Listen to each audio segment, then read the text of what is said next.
जयंती मंगलाकाले भद्रकाले कपालिनी दुर्गा क्षमा शिवा धात्री स्वाहा स्वधा नमोस्तुते।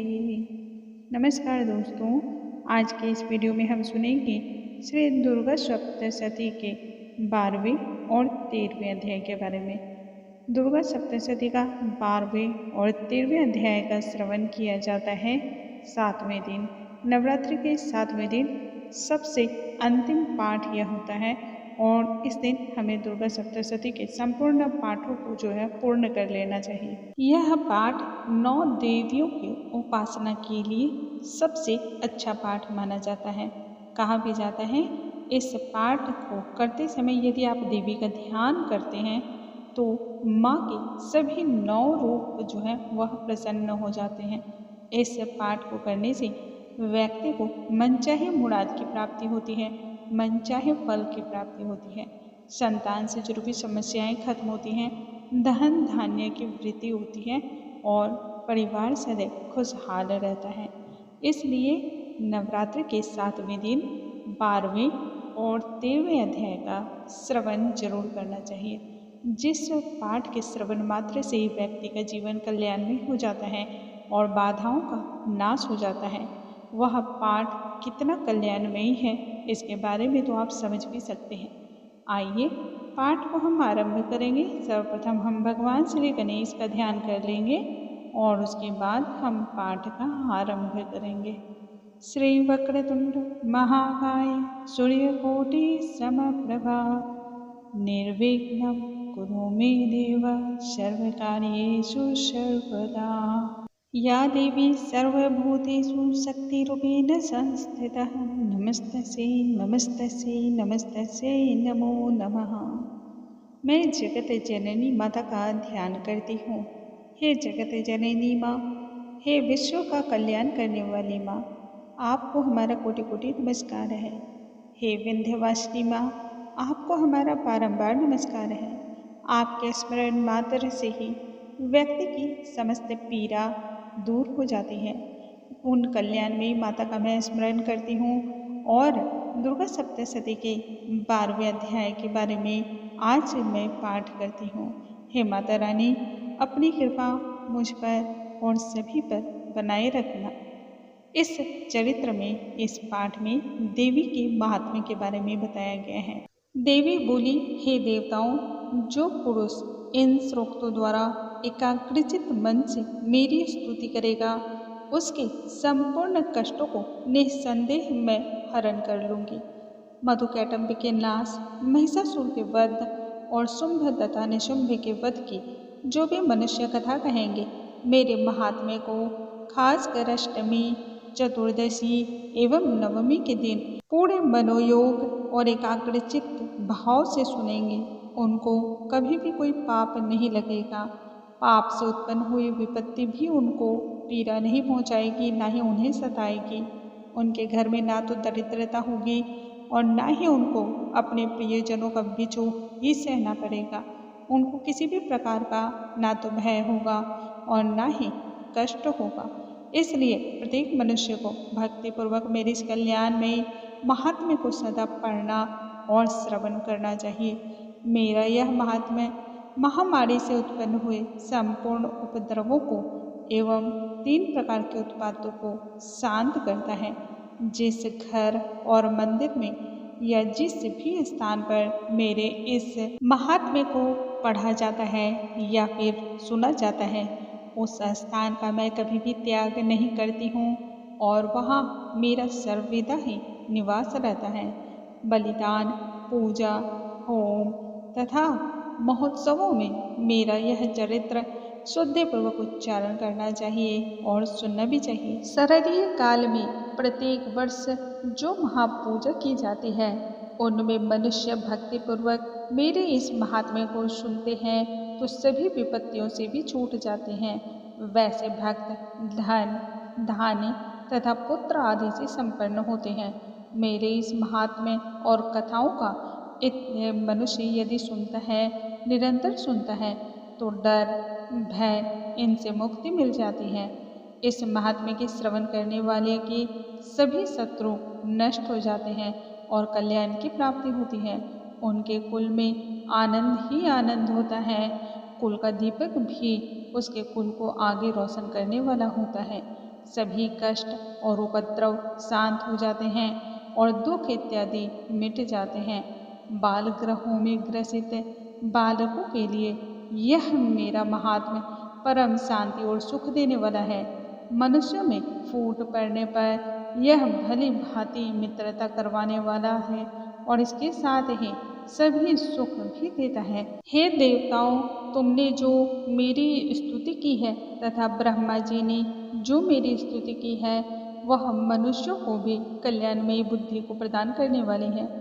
वन के सूने मार्ग में अथवा दावानल से घिर जाने पर वन में चारों ओर से घिरा हुआ यह शत्रुओं के द्वारा पकड़ा हुआ, जंगल में व्याधों या सिंहों द्वारा, जंगली जानवरों और हाथियों द्वारा पीछा किया हुआ, राजा के क्रुद्ध हो जाने पर मारे जाने के डर भय से, समुद्र में नाव के डगमगाने पर, भयंकर युद्ध में फंसा होने पर भी किसी भी प्रकार की पीड़ा से पीड़ित, घोर बाधाओं से दुखी हुआ मनुष्य मेरे इस चरित्र को स्मरण करने से संकटों से मुक्ति मिल जाती है। मेरे इस महात्म्य का यदि मनुष्य पाठ सच्चे दिल से करता है तो ऐसी कोई भी इच्छा नहीं जो पूर्ण नहीं हो सकती है। मेरे प्रभाव से सिंह, चोर, शत्रु इत्यादि भी दूर भाग जाते हैं और फिर लौटकर वापस नहीं आते हैं। महर्षि मेधा ने कहा, वह अद्वितीय सुंदरी और प्रचंड पराक्रम वाली भगवती चंडिका यह कहने के पश्चात सभी देवताओं के देखते ही देखते वहां से अंतर ध्यान हो गई और संपूर्ण देवता अपने शत्रुओं के मारे जाने पर पहले ही की तरह यज्ञ भाग का उपभोग करने लगे और उनको अपने अधिकार फिर से प्राप्त हुए तथा युद्ध में राजाओं के शत्रु शुंभ एवं निशुंभ के देवी के हाथों मारे जाने पर बाकी बचे हुए राक्षस पाताल लोक को गमन कर गए। हे राजन, इस प्रकार भगवती जगदम्बिका ने नित्य होते हुए भी बार बार प्रकट होकर इस जगत का कल्याण और पालन करती है, सभी को मोहित रखती है, जन्म देती है और फिर प्रार्थना करने पर सुख समृद्धि भी प्रदान करती है। हे राजन, भगवती ही महाप्रलय के समय महामारी का रूप धारण करती है और वही संपूर्ण ब्रह्मांड में व्याप्त भी है। वही भगवती समय समय पर महाकाली तथा महामारी का रूप भी बनती है और स्वयं अजन्मा होते हुए भी सृष्टि के रूप में प्रकट होती है। उन सनातनी देवियों का हम बारंबार नमन करते हैं। वही देवी मनुष्य के अभ्युदय के समय घर में लक्ष्मी का रूप बनकर स्थित हो जाती है तथा अभाव के समय दरिद्रता बनकर विनाश भी करती है।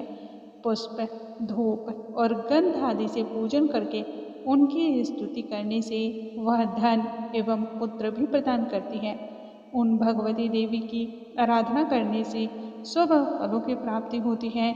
वह सभी प्रकार के मनुष्यों को कष्टों से मुक्ति दिलाने वाली होती है। उन भगवती देवी का हम नमस्कार करते हैं। इस प्रकार से श्री देवी महात्म्य के दुर्गा सप्तशती के 12वें अध्याय की समाप्ति होती है। अब हम 13वें अध्याय का पाठ करेंगे। इस अध्याय के द्वारा हम जानेंगे किस प्रकार से भगवती की आराधना आप कर सकते हैं और इसके साथ ही सूरत और वैश्य को देवी का वरदान प्राप्त हुआ, इसके बारे में भी इस अध्याय में वर्णित किया गया है। आइए पाठ हम आरंभ करते हैं। हे जगत जननी माँ, हे विश्वों को कल्याण करने वाली माँ, हे पर्वतों पर विराज करने वाली माँ, हे शिव की स्वरूपनी माँ, आपको हमारा कोटि कोटि नमस्कार है। महर्षि मेधा ने कहा, हे राजन, इस प्रकार देवी के उत्तम महात्म्य का वर्णन मैंने तुमको सुनाया है। जगत को धारण करने वाली इस देवी का प्रभाव ही कुछ ऐसा है कि जहाँ भी वह रहती है वह ज्ञान को प्रदान करती है। भगवान विष्णु की इस माया के प्रभाव से तुम और यह वैश्य तथा अन्य जो भी भक्त हैं वह भी विवेकी जन मोहित होते हैं और भविष्य में आगे भी मोहित होते रहेंगे। हे राजन, तुम इस परमेश्वरी की शरण में जाओ। यही भगवती की आराधना करने पर मनुष्य को भोग, स्वर्ग तथा मोक्ष की प्रदायिनी है। यही माँ की शरण में तुम यदि जाते हो तो तुम्हें समस्त प्रकार के सुखों की प्राप्ति होती है और इस जन्म के साथ ही आने वाले अनेक जन्मों तक तुम्हें सिर्फ और सिर्फ पुण्य की प्राप्ति होती है।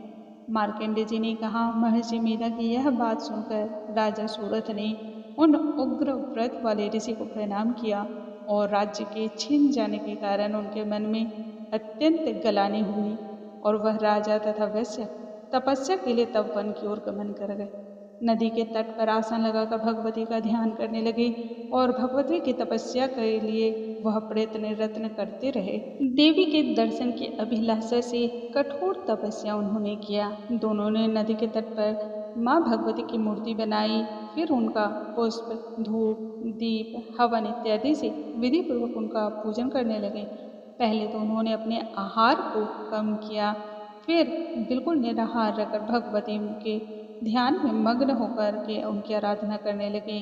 वह दोनों अपने शरीर के रक्त से देवी को बलि देते हुए 3 वर्ष तक लगातार माँ भगवती की आराधना करते रहे।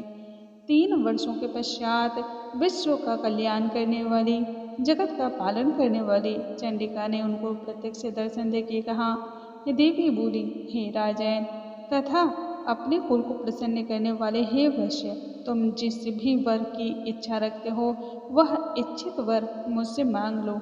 मैं निश्चित ही वह वरदान तुम्हें दूंगी, क्योंकि मैं तुम पर बहुत प्रसन्न हूँ। तब मार्कंडेय जी कहते हैं, यह सुनकर राजा ने अगले जन्म में न नष्ट होने वाला अखंड राज्य और इस जन्म में बलपूर्वक अपने शत्रुओं को नष्ट करने के पश्चात खोया हुआ राज्य पुनः प्राप्त करने के लिए भगवती से वरदान मांगा। और वैश्य ने भी, जिसका चित्त संसार की ओर से विरक्त हो चुका था, भगवती से अपनी ममता तथा अहंकार को और शक्ति को नष्ट कर देने वाले ज्ञान की प्राप्ति के लिए वरदान मांगा। देवी ने कहा, हे राजन, तुम शीघ्र ही अपने शत्रुओं को मारकर पुनः अपने राज्य को प्राप्त कर सकोगे। तुम्हारा राज्य अस्थिर रहने वाला होगा और मृत्यु के पश्चात आप सूर्यदेव के अंश से जन्म लेकर सावर्णिक मनु के नाम से इस पृथ्वी पर फिर से आपको ख्याति प्राप्त होगी। हे वैश्य, कुल में श्रेष्ठ, आपने जो वरदान मुझसे मांगा है, आज मैं वह वरदान आपको देती हूँ। आपको मोक्ष देने और ज्ञान की प्राप्ति होगी। मार्कंडेय जी कहते हैं, इस प्रकार दोनों को मनोवांछित फल प्रदान कर तथा उनसे अपनी स्तुति कर भगवती अंदर ध्यान हो गई। और इस प्रकार ऋषियों में श्रेष्ठ वह राजा सूरत भगवान सूर्यदेव से जन्म लेकर इस पृथ्वी पर सावर्णिक मनु के नाम से विख्यात हुए। इस प्रकार से श्री देवी महात्म्य के दुर्गा सप्तशती के 13वें अध्याय का समापन होता है। बोलो भगवती माता रानी की जय। हे जगत जननी माँ, आपको हमारा कोटि कोटि नमस्कार है। हे विंध्यवासिनी माँ, आपको हमारा बारंबार नमस्कार है। हे जगत का कल्याण करने वाले, पालन करने वाली माँ, आपको हमारा कोटि कोटि नमस्कार है। जो भी भक्त सच्चे दिल से, सच्ची श्रद्धा से माँ को याद करता है, माँ का स्मरण करता है, माँ अपने बालकों की समस्त पीड़ाओं को समझती है और उसका निदान भी करती है। जय जगत जननी माँ की जय।